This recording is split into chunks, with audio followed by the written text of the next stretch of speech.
All right, another week, another Ohio State basketball preview show. Kind of a little bit of recap. We're going to talk about their win over Big Ten Conference opponent Penn State. First Big Ten Conference win of the year. They're now 1-0 in the conference. And then the upcoming games this week against Towson and number 22nd ranked Wisconsin. Both those games will be at the Shot. A little bit of a homestand here for the Buckeyes. But looking back real quick, a brief recap of the Penn State game. What'd you see? What'd you like building off that win against Duke?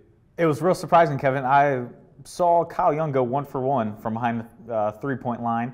I tweeted out, cross that off your bingo cards if you had Kyle Young going 1 for 1 from deep. And then he went 2 for 2, 3 for 3, 4 for 4. And I mean, he ends up with season-high 16 points. He leads the Buckeyes offense in sort of a game where they didn't really have to rely on E.J. Liddell or Zed Key down in the post. So it was more of an offensive identity shift. And Jamari Wheeler's return, he had a whale of a game, being able to fill up different stats.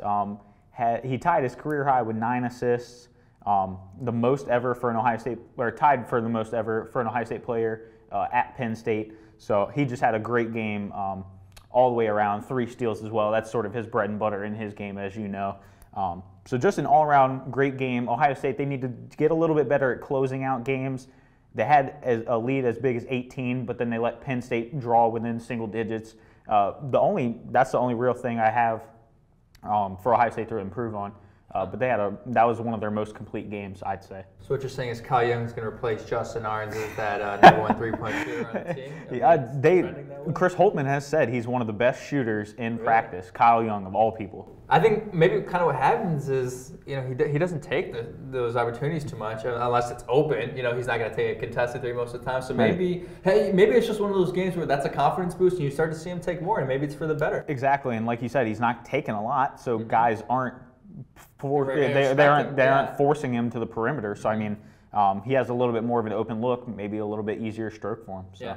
So let's look ahead to the games we have this week. We got Towson Wednesday, December 8th, and then Wisconsin later on in the week. And this is that time of the year where you have integrated now conference games and then out-of-conference games. You look at some, what you might say easier opponents, some opponents, different lower conferences, like a team like Towson, and then, the powerhouses like Wisconsin, ranked number 22 in the country. And I think this is the time of the year where, you can't take those teams for granted, those Towsons for granted, right? Because here you are coming off a big win against Duke, big win against Penn State, and sometimes I think what happens is you kind of just look ahead and look forward to number 22nd ranked Wisconsin. You kind of don't put as much effort or really as much thought into, we play this Towson team on Wednesday who, for them, this is their biggest game of the year because they're going to Columbus to play a team number 21 ranked, number 21 I believe, right? Yep. Number 21 ranked Ohio State.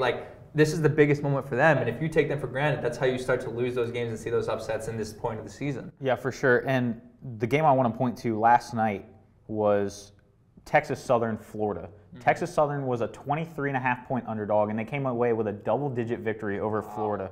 And Jake Diebler, Ohio State's assistant coach, said today, on Tuesday, that that's sort of becoming the norm around college basketball, that there's more of these upset victories. And, I mean, you'd be shocked, but they're on the rise. So, I mean, you can't take anybody lightly. And I'm going to bring up a little bit of a weird point here. It's final season. Maybe guys are looking, they have their priorities towards finals, things of that sort. Yeah. So maybe they're more focused on that instead of a Towson team that in the Ken Palm ranks 138th in adjusted offensive efficiency, 178th in adjusted defensive efficiency. They have a good production from Cameron Holden, averaging a double-double. So maybe there's sort of all these factors where they go in and maybe they're not on their A game. Maybe it's more like a B-, C+ type game, and Towson keeps it close. I'm not sure that'll be the result. I think Chris Holtmann's a really good coach, and he's going to have his troops ready to go.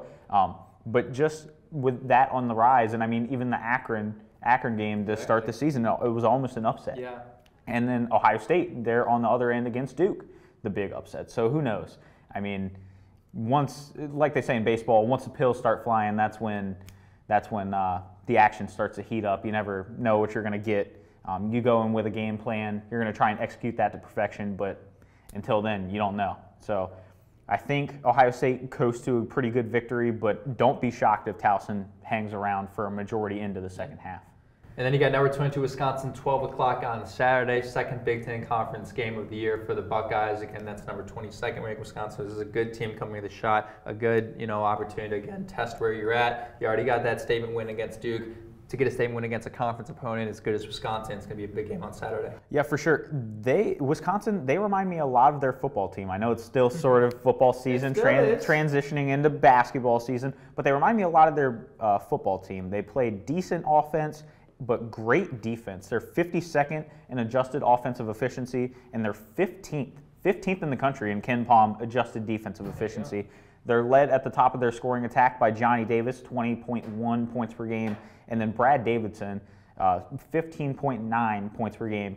A lot of his damage is done at the free throw line. If he's able to get to the free throw line, expect him to knock it down. That's been sort of a bugaboo for Ohio State on their end, just being able to get to the charity stripe.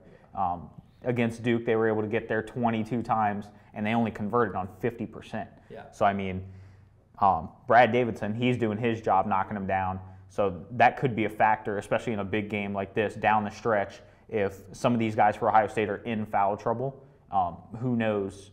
Who knows? It could just come down to who shoots free throws better. So that's one thing to watch this Saturday at noon at the Shot. And that's what Holtman talked about, after the Duke game, and that's going to be a point of emphasis for them for sure coming up in these two games against Towson on Wednesday, December 8th at 9 p.m. and then Wisconsin, 12 o'clock on Saturday. That'll do it for myself, Kevin Lapka, Casey Smith, for another week of the Lantern TV. I guess we're calling this the TV basketball. I don't know. It's different every week. Yeah. We'll go with just the Lantern Sports TV basketball show. That's what we're going to call this going forward. But again, appreciate you guys tuning in. Hopefully the Buckeyes come away with some exciting performances that we'll break down for you as always on our website and our YouTube with the highlights. So we'll see you guys next week. For myself, for Casey, take care. Have a great week. We'll see you later.